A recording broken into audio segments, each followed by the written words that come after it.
The Straw Hats just got wiped out.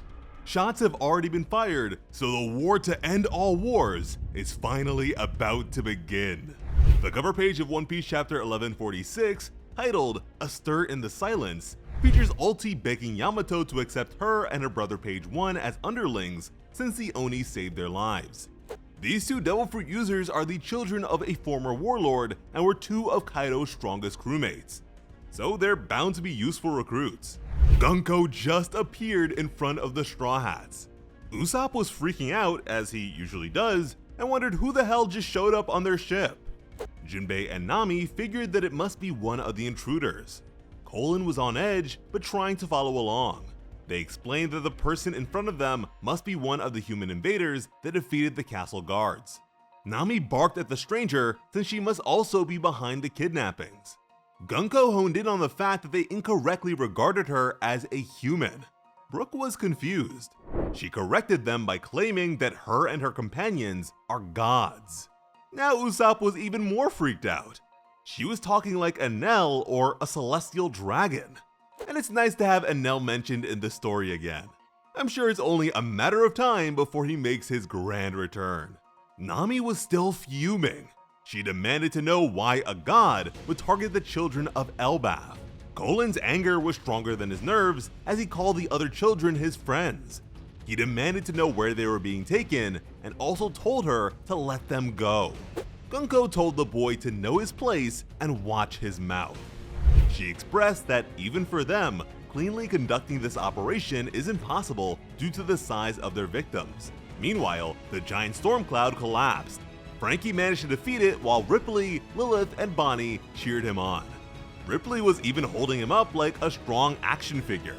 And I'm still holding out hope that this electrical creature manages to power up the ancient location and bring it back online. Gunko admitted that their only means of bringing the children to the Holy Land would be to have them walk themselves to the extraction point.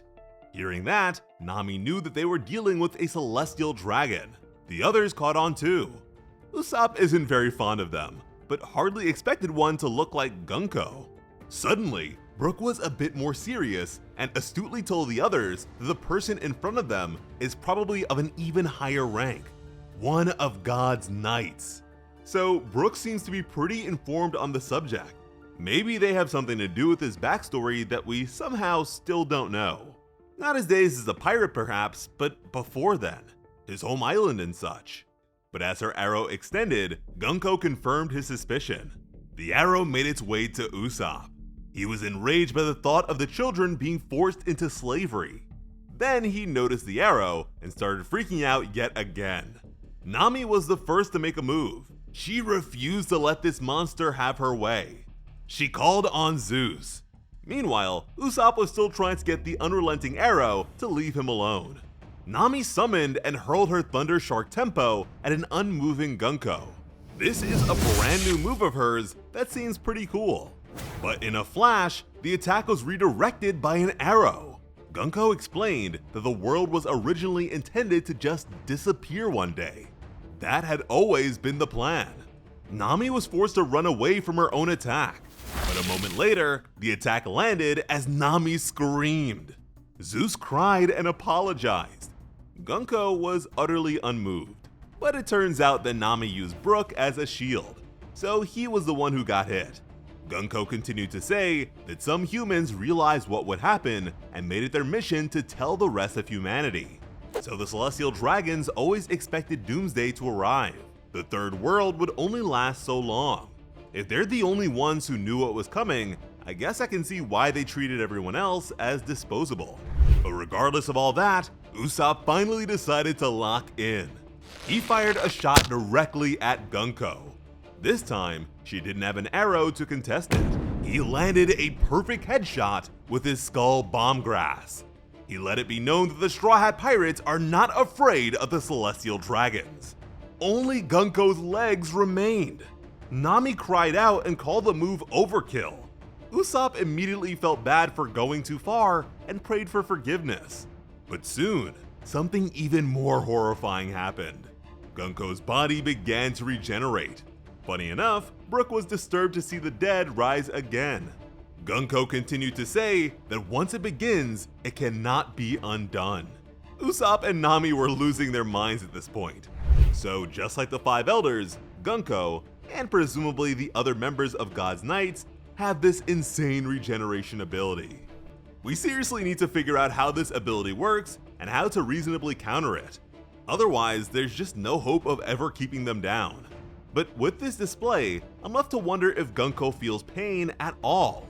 I don't think a moment of aura farming is worth the sensation of losing your entire upper body. That said, she did use an arrow to deal with Nami's attack, which wasn't as lethal as Usopp's, which she didn't use an arrow against.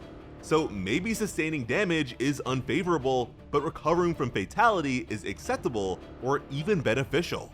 Gunko leapt onto her arrow while saying that no one can stop what's coming. Usopp's suspicion about her arrows pointing to her targets was confirmed. Nami tried her best to drag it away from him. Jinbei decided to step in and protect his friend, and Brook was there to back him up. To him, the idea of an attack that directed itself so obviously was ridiculous. But I think we can say the same thing about Brook's recovery. Wasn't he just hit by Nami's new powerful attack? Regardless, Gunko told them that the countdown has already begun. According to her, the world is already wrapped up in the first shots of the Great War to come. And this time around, it's believed that the allegiance of the Giants will play a huge role in shaping how things will turn out this time, which is accompanied by a shot of a full Luffy next to a full Loki. They tried to recruit the Giant Prince, but right under their noses, their greatest enemy seems to be on the right track for the very same thing. To Nami, the idea of a world war was ridiculous. Now Jinbei understood that they were taking the kids as hostages, so Elbaf would be under their control. To him, this was far worse than cowardice. Gunko admitted that she's just following orders. All of this might even prove to be pointless. Personally, she doesn't totally get the concept of hostages since the lives of a few kids are no different from trash to her. So no doubt about it, this girl has some screws loose. As a son of Yaban and a proud warrior of Elbaf, Colin bravely brandished his blade against the fiend. But just as quickly, an arrow snaked its way around his neck. It roughly hoisted him into the air, choking him. And these arrows sure are strong if they're able to lift a giant this easily. Jinbei and Brook both prepared attacks, but at the same time, an arrow was connected to each of them. Gunko used her faded arrow move to force them to hit each other. And man, Brook is really taking a beating in this chapter. A moment later, an arrow made its way to Nami. Quickly, Gunko kicked the navigator sky high. Usopp cursed the knight while firing off another shot. But Gunko was way too fast. The sniper tried to guard, but it was too late. A fearsome knee collided with his jaw. And just like that, they were all forced off of the ship. Now, the Straw Hats are bound to catch some crazy slander after this one. 4 members of a Yonko's crew couldn't handle a single member of God's Knights. But then again, how well did Blackbeard's crewmates fare against Law or Garp? And while I think they should definitely be stronger by now if we're on the cusp of the Great War, it's not like any of them are dealing with serious injuries here. And even though she recovered, Usopp being able to blow Gunko's top half away is a crazy display of how deadly he can be. And somehow Gunko didn't recognize Brook to be her idol, so I wonder when and how that'll come up. At the same time, St. Summers and St. Keelingham were talking over Denden Mushi. As disaster struck a Yonko's crew, St. Keelingham admitted that Elbaf's communication network is rather limited. That was unfortunate, but at the very least, there is one important relay point in each of the villages. Someone cried out for Principal Kiba. Keelingham easily defeated him and even knocked out one of his tusks. Anj couldn't move an inch thanks to Keelingham's sleep paralysis move.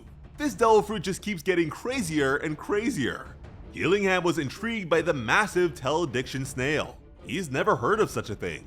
Regardless, he planned on letting St. Summers use it to broadcast a message to the whole nation. St. Summers was looking forward to it, but needed a moment. He was currently facing a former Vice Admiral of the Marines, one who was believed to have died on Ohara. Saul was in terrible shape, but still told Robin and Chopper to stay hidden inside his hair. The two did as they were told. That's a bit silly for two members of a Yonko's crew, but I guess Robin is always a high priority target, so revealing her location would be dangerous. On top of that, Saul was also counting on them to take care of the children in his stead. Summers mocked the giant and beckoned him to make his final move. Instead, Saul collapsed, much to Robin's traumatized horror. This time around, Robin isn't a helpless child, so I'm guessing she'll rise to the occasion and end up fighting eventually. It's been almost 4 years since we saw her use her Demonio form against Black Maria, so it's about time. As for Chopper, I'm still waiting for him to do anything at all. The idea of Elbaf shifting towards education and peace was nonsense to Saint Summers. He remembered a time when the giant shook the world, along with the fact that they were meant to be used as mercenaries. Summers cursed the late King Harold for ruining everything. So that's our confirmation that God's Knights have secretly caused trouble on Elbaf before. We had our suspicions since there was already a teleportation circle in the abandoned castle. The king died 14 years ago. So while they do have the shared traits of regeneration and teleportation, we still don't know if these guys are able to live indefinitely like the 5 elders. While all of this slaughter is going on, Luffy and everyone around him remains totally oblivious. Sanji's bound to be upset about what happened to Nami, but it's not like he'd fare any better against Gunko himself. But you already know that Luffy is going to be pissed when he finds out. Maybe Loki's mysterious pen pal will contact him once Saint Summers makes his announcement. If that person turns out to be Gibbon, then Luffy and Zoro should at least be able to recognize his voice. And even if they can't, Harudin and his crew are right there. This was yet another epic chapter, so hopefully the trend continues. I'd love to know what you guys think about the Straw Hats based on how they fared in this one. Are they frauds, or is this just a case of bad matchups? As always, I'm Sliceable Otaku. Thank you all so much for watching and have an awesome day. I love you.